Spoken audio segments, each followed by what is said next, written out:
ចឹងនៅក្នុងវីដេអូមួយនេះខ្ញុំនឹងធ្វើការបង្ហាញបងប្អូនទាំងអស់គ្នាទាក់ទងជាមួយរបៀបធ្វើ short link អញ្ចឹងបងប្អូនដឹងហើយការធ្វើ short link ហ្នឹងវាមានអត្ថប្រយោជន៍អីខ្លះអញ្ចឹងខ្ញុំលើកឧទាហរណ៍នៅក្នុងថ្នាក់រៀនតែម្ដងធម្មតាការដែលយើងធ្វើការងារអនឡាញគឺតម្រូវឲ្យសិស្សមាន group Telegram ឬក៏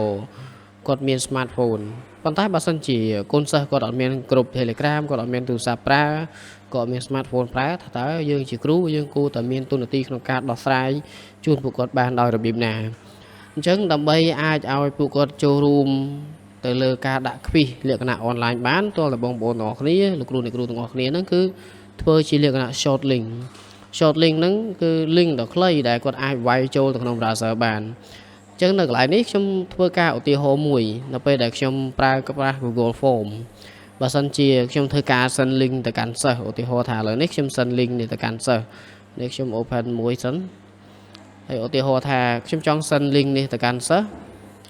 ហើយយើងចង់បង្ហាញឲ្យគាត់វាយចូលទៅក្នុង browser គាត់បាននេះអត់បានទេពួកវាច្រើនពេកនេះអានេះគឺវាច្រើនពេកទោះបីយើងយក short link របស់យើងនៅកន្លែងនេះក៏វានៅតែច្រើនពេកដែរអញ្ចឹងដើម្បីជៀសវាងកុំឲ្យវា short កុំឲ្យវាវែងពេកអញ្ចឹងយើងត្រូវតែចូល website មួយដើម្បីឲ្យ link ហ្នឹងវាខ្លីមកវិញគឺយើងគ្រាន់តែវាយពាក្យថា short link short URL អញ្ចឹង website 2ដែលខ្ញុំឧស្សាហ៍ប្រើមាន URL shortener មាន tiny URL អញ្ចឹងខ្ញុំ recommend ប្រើមួយនេះទៅបាទយើងប្រើវាតែម្ដងចូលទៅក្នុងនេះមកហើយបន្ទាប់ទៀតមកយើងគ្រាន់តែធ្វើការ copy link quiz នេះណាដែលយើងអាចចូលទៅប្រើបានយើងគ្រាន់តែ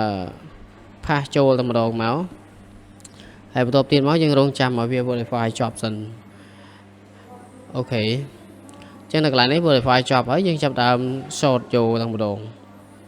អូខេយើងបានប៉ុណ្្នឹងមកគឺធម្មតាពេលដែលយើងឲ្យសិស្សវាយបញ្ចូលគឺយើងយកតែប៉ុណ្ណេះមកបានហើយនេះតែប៉ុណ្ណេះគឺគាត់វាយ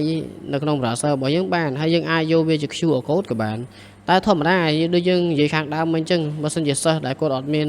smartphone អត់មានគ្រប់ Telegram អញ្ចឹងយើងអត់ដឹងធ្វើម៉េចទេយើងមានតែធ្វើការ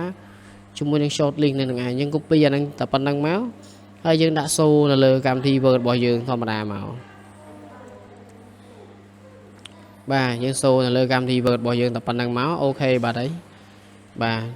នេះតែប៉ុណ្្នឹងមកយើងពង្រីកឲ្យធំទៅហើយសិស្សឲ្យកូនសិស្សវាយចូលធម្មតាមកអញ្ចឹងសិស្សគាត់អាចចូលបានហើយអញ្ចឹងខ្ញុំឧទាហរណ៍នៅពេលដែលខ្ញុំធ្វើការ short link សំទោសនៅពេលដែលខ្ញុំធ្វើការ join ជាមួយនឹង link នេះខ្ញុំគ្រាន់តែបើក browser របស់ខ្ញុំមកនេះខ្ញុំវាយចូលហើយបន្តទៅមក slash od zcd តែប៉ុណ្្នឹងមកចុច enter មកយើងអាច join បានហើយតែប៉ុណ្្នឹងមកគឺ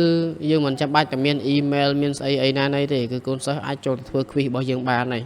តែប៉ុណ្្នឹងមកអូខេហើយអញ្ចឹងនៅក្នុងវីដេអូនេះខ្ញុំបង្ហាញតែប៉ុណ្ណេះមើលទៅដូចថាវារៀងវែងដែរអញ្ចឹងអរគុណច្រើនសម្រាប់ការតាមដានទស្សនាវីដេអូនេះតាំងពីដើមរហូតដល់ចប់អញ្ចឹងជូនពរសុខសំណាងល្អសុខភាពល្អទាំងអស់គ្នាអរគុណច្រើនសូមគោរពជម្រាបលា